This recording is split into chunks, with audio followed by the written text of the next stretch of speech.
স্ত্রীর মর্যাদা পেতে ছাত্রলীগ নেতার বাড়িতে এক সন্তানের জন্য অনশন করছে। দর্শক, কি হয়েছিল বিস্তারিত জানাবো ভিডিওতে।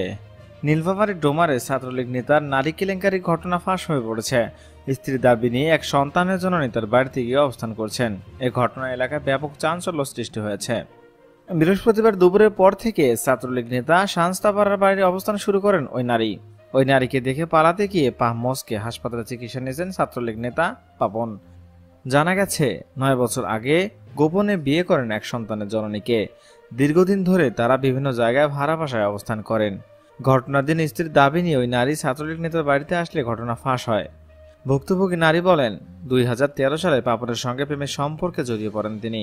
তার একটি সন্তান রয়েছে জেনেও 2014 সালে পঞ্চকারের বোধেশ্বরী মন্দিরে নিয়ে বিয়ে করেন পাপন।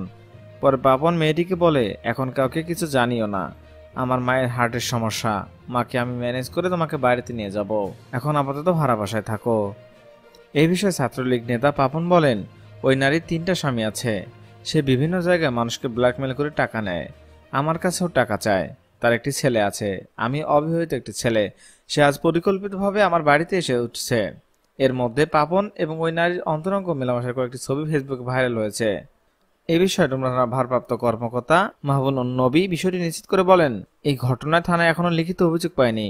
অভিযোগ পেলে আইনগত ব্যবস্থা নেওয়া হবে।